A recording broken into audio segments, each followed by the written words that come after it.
CHNV, le gouvernement met à jour le site de l'USCIS après la décision de la juge Talwani.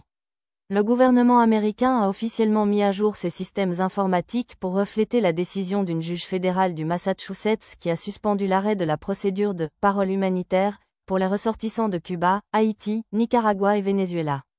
Désormais, la date du 24 avril ne tient plus.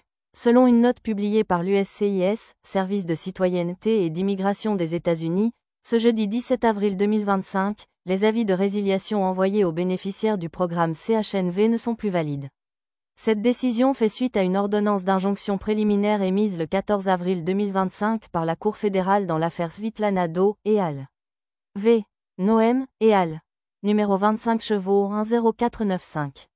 Les avis de résiliation de la parole envoyés aux étrangers originaires de Cuba, Haïti, Nicaragua et Venezuela sont suspendus et ne sont donc pas actuellement en vigueur, précise le communiqué officiel de l'USCIS.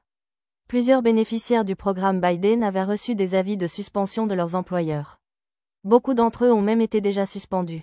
Grâce à la publication de cette note sur le site internet de l'USCIS, les bénéficiaires du programme CHNV peuvent dès maintenant imprimer leur preuve de statut valide et la présenter à leur employeur ou à toute autre autorité.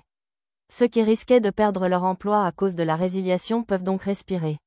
Les employés n'auront plus de problème, a déclaré un avocat spécialiste de l'immigration au niveau d'une organisation de défense des droits des immigrants.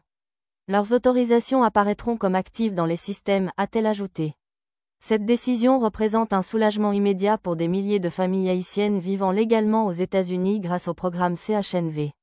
Elle garantit la continuité de leur droit de travailler et de rester sur le territoire dans le cadre du programme, tant que l'affaire est en cours devant la justice pour ceux qui n'avaient aucun autre statut que le CHNV.